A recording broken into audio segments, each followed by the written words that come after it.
All right, welcome to episode 6 of Full Metal Alchemist Beyond the Gate. I'm Megan. And I'm Meg. We're going to be talking about Road of Hope, which is the 6th episode of Full Metal Alchemist Brotherhood. For the summary, before arriving at the Rockbell home for repairs, the Elrics meet Dr. Marco, a state alchemist running from past sins. The information he gives Ed and Al could put the Philosopher's Stone within reach. And this episode covers chapter 8 and 9 from the manga. Chapter 8 is The Road of Hope, and chapter 9 is A Home with the Family Waiting. Well, I don't think we have anything extra, so we'll just jump right in to the episode. So, in the first scene, it kind of starts. Anyway, they're at the East City train station where the Eastern Command is, and Maze Hughes is saying goodbye to them. And Ed is complaining because Major Armstrong is being sent with them to back to their home to get his arm repaired so he can fix Al. And the reason for that is because if Scar comes after them, like, he only has one arm and he can't fight or do alchemy. And Armstrong it's interesting because he's in normal clothes. Like, he's just wearing a suit. And I don't think they say why or anything, because I don't know. I assume he's kind of undercover. Yeah, like, undercover, but also, like, he's still on duty, so I don't know. Yeah, that's true. Well, they are going to a civilian place, so it kind of makes sense that he's able to dress down a little bit. He's still on duty, but it's sort of as a courtesy to Edward more so than anything else. Yeah. And I wanted to note that Maze Hughes, he's a real nice guy, checking in on the brothers before they leave. And in the manga, he says that Mustang has a message for Ed before he leaves. And Mustang said, "I won't allow you to die in my jurisdiction because it'd be a pain to clean up the mess." And Ed says, "Okay, here's my reply. Understood. I'd never die before you, Colonel, you beep idiot." And it's actually bleeped out in the manga. Like, Ed swears so heavily that they have to bleep it out in print. Yeah, and another thing, Al is hanging out with sheep and he's just like in a box because his armor's been destroyed. And it's in a livestock car because it's cheaper for him to travel there. Yep, that's that's what Major Armstrong said. And poor Ed is freaking out because he doesn't want Al to be treated as anything less than human, you know? Mm-hmm. Another manga note, on the train, Lust is actually on the train. You see her in a panel, keeping an eye on the Full Metal Alchemist. Mm-hmm. Which you don't see in the anime.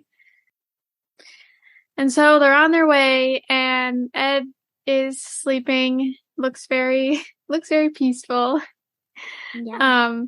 And they're stopped at a town, and he's very kind of rudely awakened when Armstrong sees somebody he knows out the window, and he, like, totally leans over Ed. And the guy he sees is Dr. Marco, and he's yelling for him, and Dr. Marco, like, turns around. He looks absolutely terrified and starts running. And Ed asks him who that guy is, and Armstrong tells him that he was a talented state alchemist, but he went missing after the Ishvalan War. And Ed wants to go after him to learn more about bioalchemy, because Dr. Marco was researching. I don't remember what he said he was, but anyway. And so they get off with Al too. They don't just leave him on the train. Yes. And they're talking to everybody, all the townspeople, and they're showing a picture that Armstrong drew of Dr. Marco, and he's a very good artist. And of course, something that has been passed down the Armstrong line for generations. Yes. And everybody knows Dr. Marco, but they know him as Dr. Morrow. And they all kind of say he's awesome. They all love him. And you just see like a bright flash and you're healed, which Ed and Armstrong both realize, oh, that's alchemy. So they go to Dr. Marco's home, and they and Ed kind of knocks on the door, and it opens, and Dr. Marco has a gun. Yeah, and he tries to shoot Ed. Brotherhood almost ended right there. Yes. Al wasn't there to jump in front of him. Yeah. But Ed's very fast. He sees the barrel come towards him. He just darts out of the way right as Marco shoots. Mm-hmm. Yes, and again, Dr. Marco's very scared. He keeps like telling Armstrong, like, you can't take me away, and what do you want? Like, you're here to get me. And Armstrong is like trying to explain, and Dr. Marco won't let him get a word in, and so he just throws Al in the box at Marco to like get him to shut up. Ed, I love Ed in the background. He just pops up, Alphonse! But that calms him down, and they ended up getting invited into his home, and they can kind of talk peacefully now. Mm-hmm. Yeah. And they kind of learn what happened after the war. Dr. Marco was racked with guilt over what happened, and he and also he kind of hints that his research was also, he felt pretty guilty about that and what he was learning, so he took it with him, and he kind of keeps mentioning that there's something really horrible that took so many lives, and then he pulls out a stone, a Philosopher's stone, and this one's interesting because it's liquid, it's not a stone, and he basically says that the stone can come in many forms, and this one in particular is incomplete and won't last forever, which Ed connects, at least in the manga, he like connects it with like Father Cornello's he does in the stone. anime too, very briefly, but I feel like it makes more of an impact in the manga since that was, I don't know, I feel like that chapter is more of a highlight in their adventures for Ed. Mm-hmm. Yeah. But even though it is temporary, Ed does get very excited about it, because if something close to the real thing can be made, it means that through more research, eventually they can achieve what they've been looking for and make the perfect substance. Mm-hmm.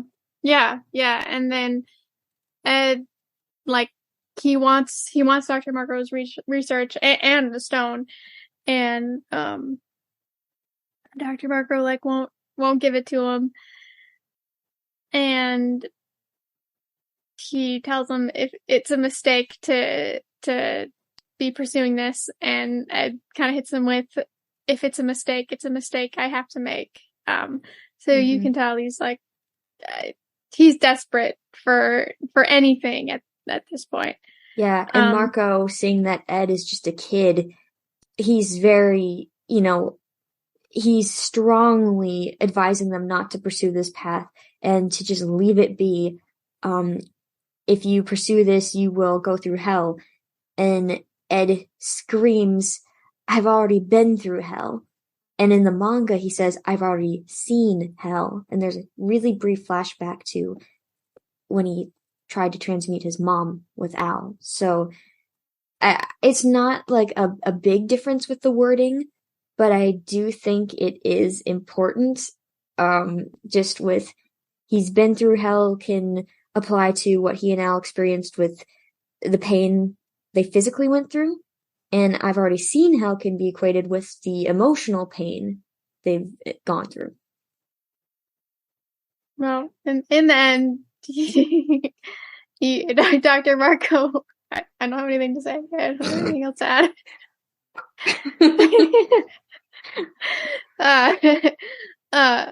Start over. In the end, Dr. Marco refuses to give him the research or the stone, and they decide to leave. And when they're waiting for the train, Armstrong and Ed are talking, and Armstrong's like, you could have just taken the research and stuff by force. And both Ed and Al say that they didn't want to take it by force because they don't want to deprive the town of a good doctor. Yeah. Which is really, it's very sweet. And I like that they have a good set of morals, because like their situation is not good. Like Ed missing 2 limbs and Al is not even human, but they don't want to hurt people in order to get don't let their desperation get the best of them. Mm-hmm. And then when Ed asks Armstrong if he has to report Marco to Central, Armstrong's just like, I just met a simple town doctor. That's it. So he's going to pretend to be completely oblivious to the situation. Yeah. And it kind of earlier in the anime, but also more in the manga, like Ed is like pretty annoyed with Armstrong. Like he really doesn't seem to like him, but this was kind of, I think, a little bit of a turning point. Like, Ed smiles at him. Yeah, he's like, he's a good guy. Yeah, they can connect on a lot of things, I think. Yeah. And then the train comes, and as they're getting ready to get on, Dr. Marco runs up and gives Ed a note on where to find his research, and he just said, I hope you're able to find the truth hidden within the truth, which is, it seems like it's some kind of clue. Cryptic. And then we cut back to Marco in his home, and Lust is there, which in the anime, like, you have no idea that she's like following Ed. But in the manga, you see that's why she's there. And she does in the anime is like Marco comes in and she's like skulking in the corner, and it's like, Dr. Marco, it's been a long time, yada yada yada, threatening voice. In the manga, we get a little bit more of a confrontation with her. I believe that will be expanded upon in further episodes of Brotherhood, but all you need to know for now is that the chronological order of the episodes will not line up completely with the chapters. Mm-hmm. Yeah, I think they're more of, like, anime and manga are 2 different mediums, so. Yeah, well, how I see it is the manga is like the storyboards for the anime. They don't have to go completely off of them, just as long as they use the basic principles. Mm-hmm. And then they're on the train, and you see that the information that Dr. Marco's research is in the Central Library. So that is after they go and get fixed up, that's their next stop. So then they arrive in Risenbul, which is their hometown, and they come to Rockbell Prosthetic Limb Outfitters. Yeah, and in the manga, when we are first introduced to the Rockbell's automail company, It's just their house basically where they fix people up at. Um, in the manga, there's a brief scene of Pinako fixing a random customer's leg. When asked why he doesn't upgrade to automail and why he just chooses a normal prosthetic, the customer states that it would be too painful.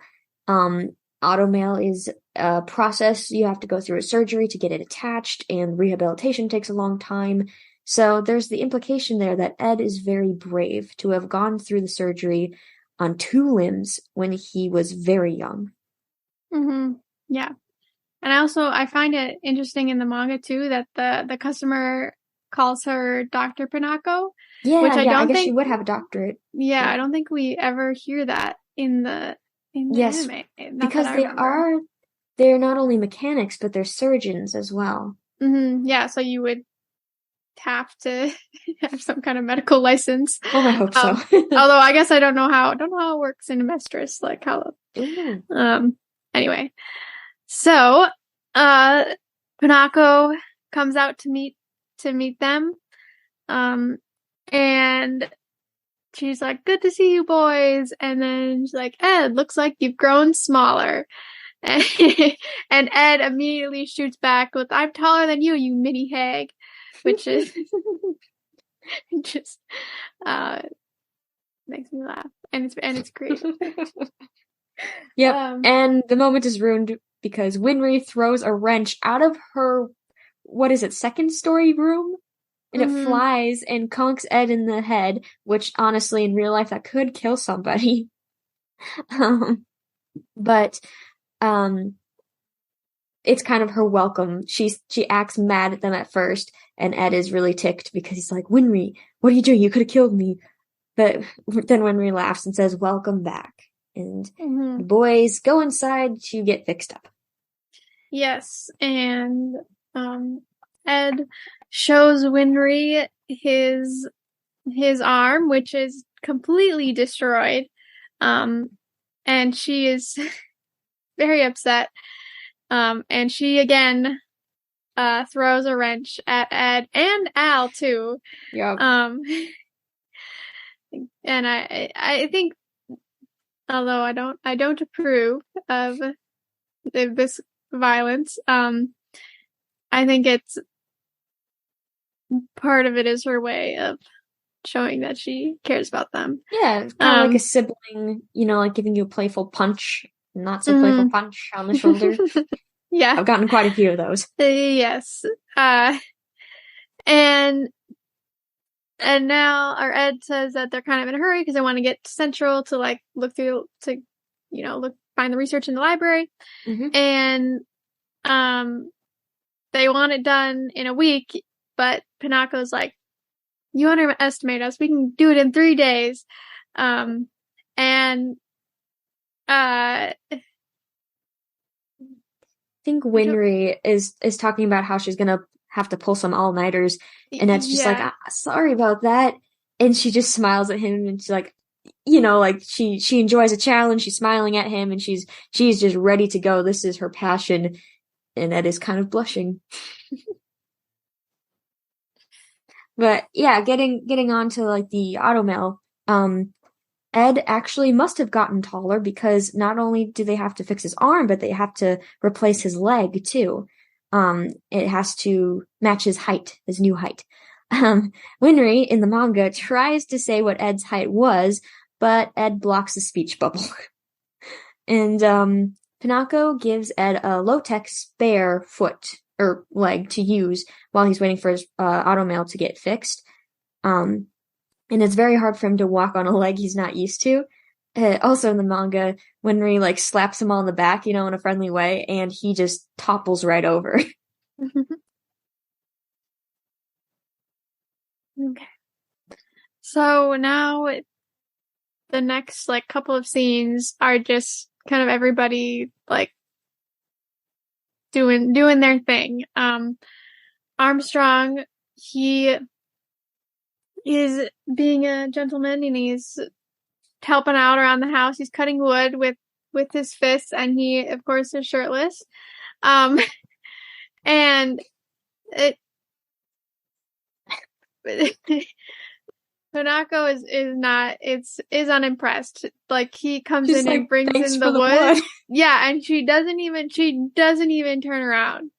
And um and also Pinako asks him about how the boys are doing. Um she she's concerned about them, and we found out that they've never written a letter to her, and they've been gone for like, I think like 3 years at this point, or About, two yeah. two or three. And Armstrong just tells her that they're famous for their alchemy, and they get into trouble, but they're safe as they can be. And Pinako kind of gives Armstrong their backstory. This is where we first find out that, like officially, I think, find out that their father abandoned them when they were young, and then Winry's parents, they're also gone. They were surgeons, and they were helping out in the Ishvalan War, and they didn't make it back. And then also, well, Trisha died too. yes. And so after that, Pinako kind of took the boys in, and we learned that she was a old drinking buddy of their father. So that's kind of how they know you. So she single-handedly was raising 3 kids at once, all around the same age. What a lady. Yeah, she's awesome. Yeah. And I wanted to insert an interesting line from Pinako from the manga. She's, talking to Armstrong. She says, now that's irony. The war that took our family away is the same war that allows us to earn our bread. And what she means by that is the people who got injured during the war come to her for prosthetics and things like that. So I thought that was a very insightful line from her. Yeah. We also find out that when Ed and Al left after Ed got his state alchemist certification, they burned down their home so that that was a point of no return. Yeah, yep, there you go. Thank you. Yeah. And then we see everybody else. Al is, poor guy, he's just chilling in his box outside too. They don't even, which actually makes sense, because if I couldn't do anything, I would want to be outside. And there's like a cute little bird hanging around him. He loves animals. Yeah. And then Ed is visiting his mother's grave with Den, which is the Rockbell's dog. And he has a prosthetic limb as well. And then kind of at the end of the day, when Ed gets back, Armstrong is very impressed with all Ed's been through, and he like gives him a hug, and he's still shirtless for some reason, and like, don't rub your chest on me, and you like can hear you can hear like the not squeaky sounds, but the rubbing sounds. Ew. Okay. Yeah. Yep. Anyway, but moving on, Winry is working diligently at making Ed's arm. Ed is hovering over her and just like, oh, but you're working hard, huh? Yeah, you're working really hard. How's it going? Trying to find out how much longer. He is so impatient. Also, he's like in his pajamas and his hair is down, and he just looks like such a little kid. But, and Al kind of tells Ed, hey, you gotta be patient.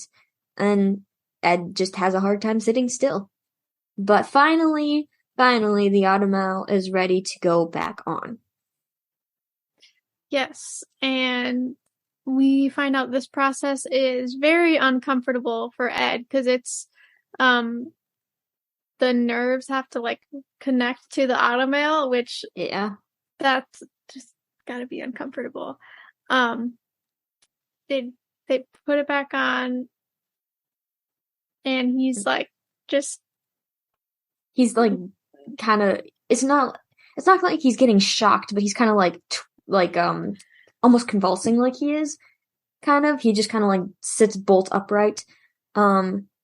Honestly, I'm sure it hurts, and we do see other examples of automail painting him throughout the series, but the 2003 Fullmetal Alchemist really emphasized how painful automail is. I think in that series, when they put his new limbs back on, he started screaming and he fell to the ground, and they had to lay him down for a couple of hours. Mm-hmm. Yeah, which I think I like that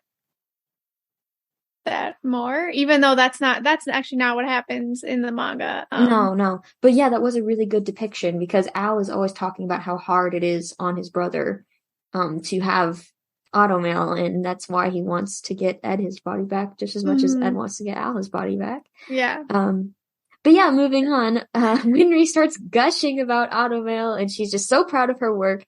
Ed calls her a crazy gearhead, and she calls him an alchemy freak. They both have their interests, so they can geek out about different things and tease each other for it. In the manga, they call each other engineering otaku and alchemy otaku.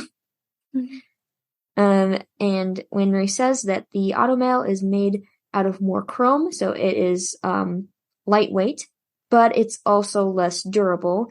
And she says no getting into fights, and Ed does not hear her as he sprints away to go fix Al. Mm-hmm. Yep. It's sweet, because that's like he gets his arm and leg back, and he's out to fix his brother. Yeah.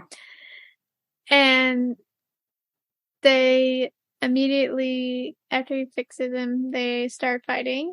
Just to in the manga they say that it's to test out his upgrades, and Armstrong joins them, which they're not happy about. Al's like running away, and Ed's like trapped in with Armstrong. Yeah. And then Ed is sleeping on the couch with his like hand on his stomach, and it's very like innocent and yeah, his mouth like is wide a child. open, he's snoring.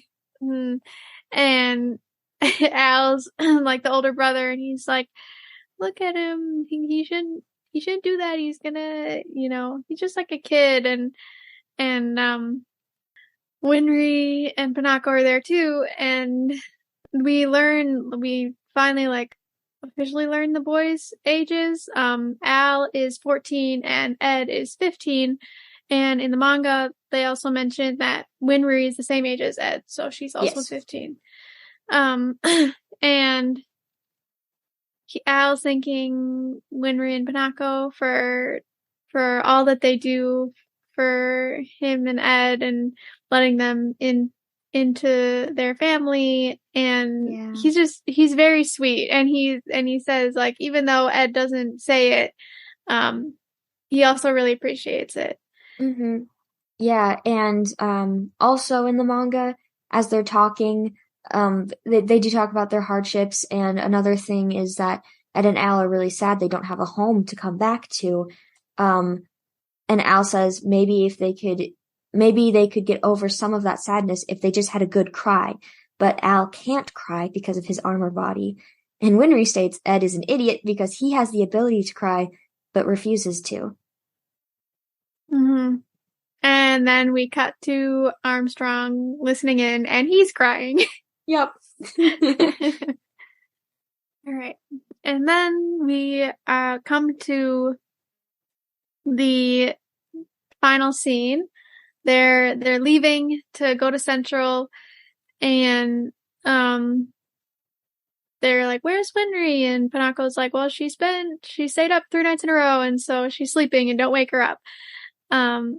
And Pinako says to come and visit more often, and Ed kind of makes a joke, and he mentions that their Risen Bull's like in the mountains, which I don't know. It's always interesting to learn more about it because they never like cross a mountain. Yeah, it looks like a hilly area, but yeah. And as they turn around to leave, Winry comes out on the balcony and says goodbye, and Ed is kind of embarrassed, and he's like, "Okay, see ya." Just turns his back and does a little wave over the shoulder. Yep. And that's where the episode ends. Yeah. After the credits, we get a quick end scene where Winry's waking up and she goes to her bench to start cleaning up, and she realizes she forgot a screw for Ed's arm. Dun, dun, dun. It's very cute because she's just like, oh, oops. All right, so now that we've finished talking about the episode, here are some voice acting notes. We've got quite a few this round just because there were some memorable characters we were introduced to. So we're starting with Major Alex Louise Armstrong. He's played by Chris Sabat, who we actually got to see at a comic convention. He's awesome. But he also plays All Might in My Hero Academia, Ayame Soma in Fruits Basket, and Vegeta in Dragon Ball. I committed the ultimate taboo. And moving on from that, Tim Marco is played by Jerry Russell, who is Klaus Braun in Walker, Texas Ranger. That is a live action show that my family really likes, so I had to include that. So you're welcome, Mom and Dad, if you're listening. He also plays Toto in One Piece and Lucky from Fairy Tail. Pinako Rockbell is played by Julie Erickson. She was Recovery Girl in My Hero Academia before another actress took on the role for her. Shima in Ouran High School Host Club, and Norma from Walker, Texas Ranger. And then Winry Rockbell is played by Caitlin Glass, who is Machi Kuragi from Fruits Basket, Mina Ashido in My Hero Academia, and Petra Rahl from Attack on Titan. So these characters are all very diverse and interesting. But another thing that's interesting are the meanings behind their names. So, Alex Louise Armstrong. So Alex means defender of man, and it's of Greek origin. Louise means famed warrior, and that's of German origin. Tim Marco. Tim is from Greek origin and means honoring God. And Marco is of Spanish origin, and it means warlike. That really fits him. Yeah. Then Winry, it's her name is of Welsh origin. It means blessed peacemaking. She's a tsundere. Not a peacemaker. Yeah. Pinako, I actually couldn't find anything for her name. We don't know if it's a made up name or what, or if it's meant to sound like something.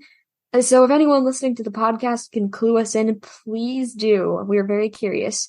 And then also for the name Rockbell, we looked on the Wikipedia for Fullmetal Alchemist Brotherhood, and apparently Rockbell is a play on the Rockwell scale that is used to measure the hardness of different metals. It's also very fitting. Yes, definitely. The next part of our outro is Ed's short rants, which were absolutely amazing. When he and Pinako get at it, it's a good time. So, here's what they said in the manga. Ed, who you callin' small, you half-pint hag? Pinako, what did you call me, you little runt? Ed, you heard me, guppy geezer. Pinako, chibi chump. Ed, micro mini granny. Amazing. Yes. I guess we did we want to do first impressions for Dr. Marco or even Major Armstrong? I mean, we already kind of met him, but yeah, probably Dr. Marco. When we first met him, what did we think? To me, at least, he seemed kind of like a wimp a little bit. like I just remember like the first time I watched it. I was just like, why is this guy like so scared? Like he like runs away from them and ditched the military, which is a pretty big deal. Yeah. Even like not just in this fantasy world, but in real life. But you find out later he has very good reasons. Yeah. I mean, I think my first impression was kind of like he must have gone through some serious stuff to make him like that. Yeah, at the same time, I was gonna say like everybody in the town really loves him, and it's clear that he like really cares about everybody. So I was like, well, he can't. He's got to be good. Yeah, he's got to be a good guy. Yeah. Yeah. I was just mad that he pulled a gun on Ed. Yeah, that too. Like he literally like, how dare you? Like he's a child. Yeah. Which again just tells me like he's kind of fearful and anyway. Yeah. Oh, another thing we wanted to do was track Ed's height. There is a comic that the mangaka likes to put little 4-panel comics at the end of her volumes, and we did reach the end of one of the volumes after chapter 8, I believe. Yeah, so it's the end of the second volume. Yeah. So the comic has Ed receiving fan mail asking him, "How tall are you really?" And he reluctantly answers and says, "I think I'm 165 centimeters. And for those of you in America who use the one measuring system that the rest of the world does not, that is 5'4". But he's counting the height, including his hair antenna and his elevator shoes.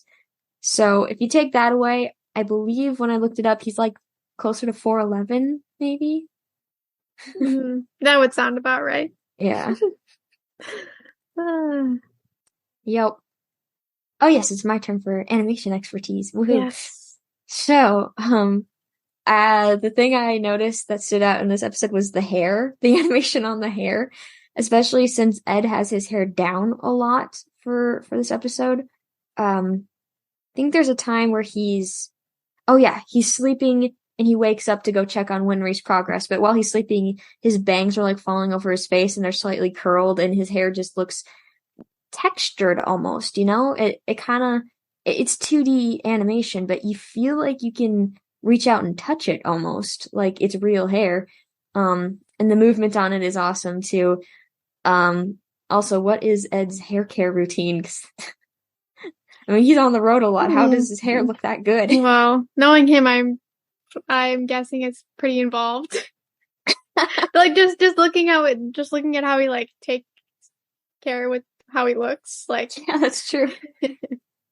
Yeah. And another thing about the animation in this episode, there's a lot of besides like after they meet Marco, that's like a serious moment. But after that, when they're at the Rockbells, it gets a little more lighthearted. So the animation, there's a lot more like chibi-esque animations going around, funny in the background. And this episode also is a prime example of some of the mangaka Arakawa's favorite things to draw, which are dogs and Armstrong. She said in an interview, I looked it up online, and she said that Armstrong is her favorite character to draw. Because nobody ever appreciates his physique in none of the characters ever do. No, I think Winry in the manga even says ew when he strips his shirt off. Okay. So, question that Megan had just from watching this episode, is it okay to take something by force if you're desperate? Because like Ed and Al, they choose not to take the stone and Dr. Marco's research from him. And this kind of is basically the question of would you steal bread to feed your family? Yes. Megan said yes. Yes. I also probably would as well. I'm not above breaking the law. Petty theft. A little bit. Well, if it's for somebody else, you know? If it was for me, I would have to be very desperate. Like, I would have to be on the brink of starvation to steal. But yeah, it's a question of where do you draw the line? And like, would they have taken the stone if, say, they were on the brink of death? Like, if like, I don't know, say something happened to the blood seal in Al's armor, and like, they had 5 seconds to like, pull him back, and Ed had to use the stone, you know, knowing that it would break or whatever. Yeah, I think the obvious choice would be to save Al. But... Yes, I think that they would. I also, actually, I don't know if Ed would, but I think Al would. Okay, so we've reached the end of the episode and all of our little extra things. So now we get to share our favorite lines of the episode, which again, we have different ones. So let Megan go first. It's just so lovely. The smell of oil, the hum of the ball bearings, the rugged yet amazingly beautiful form created through anatomical engineering. Ah, how wonderful you are, my automail. I love when Winry geeks out. Winry. Yes. All right, what's yours, Meg? Yes, mine is from Ed, and he's like, it's basically the same. It's just in smaller pieces. And he says this when he's showing Winry his totally destroyed arm. Which that sounds like something a kid says to their parent when they break an heirloom or something. Yeah, when you're like trying to soften the blow, like it's not that bad.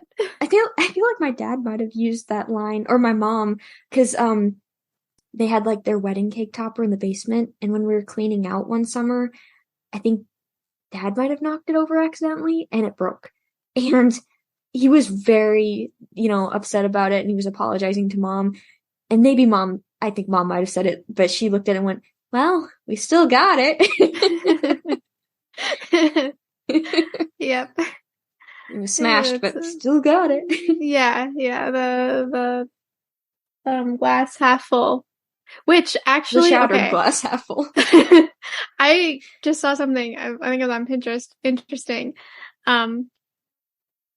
If you pour water in and it's half full, then the glass is half full. But if the glass was full and you drink it, take water out, and then it's half empty. Yes, I think Ed is definitely a half empty kind of guy, mostly because he chugs the water out of the glass. And then Al's probably a half full sort of guy because he's refilling it for Ed. Yeah. I would say I'm more of probably a half empty kind of person. Depends on the day for me. Yeah, honestly, you need like a middle one, because I'm a realist is what I would say. So it can be half empty or half full, depends on the situation. Yeah. I'd say that I'm an optimist, but I'm a chronic worrier. So that kind of balances it out for me. All right. So what was the moral of the episode, or what we learned for the theme? So never take anything without considering others first. Mm-hmm. So basically just put the golden rule, right? Yeah. Well, that's kind of. Yeah. But basically, life's not just about you. Yeah. Think about how your actions are affecting others, which is, I think that's probably a theme throughout this whole series. Definitely. Like, yep. And another thing we learned from Ed in this episode is be patient. Yes. All right, and then who pushed the story forward in this episode? Dr. Marco, for introducing the possibility of making a Philosopher's Stone, and also Winry and Pinako for fixing up the boys and sending them on their way.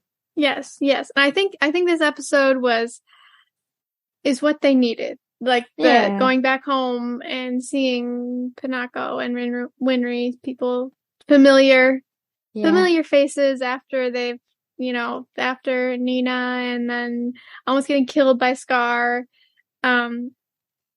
It was good to see people who cared about them and, feel like, oh, we have a place to go. We have people who care about us. And yeah. Yeah. They may not have a home anymore, but they definitely still have family. Yes. All right. So that's it. Yeah, that's it. Cool. This is, I don't know what I was going to say.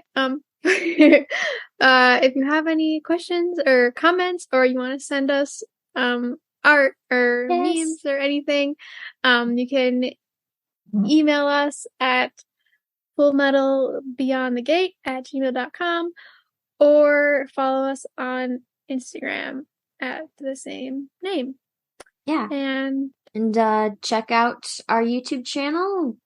I don't know what's posted on there right now, but there are playlists for other people to check out who have reviewed the show.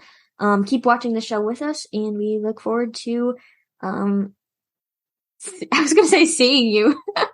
We look forward to hearing from you. That's fine. People say that all the time. People say, like, see you next week. Like, all right, we look forward to the next episode. See you there. Thanks for listening. All right.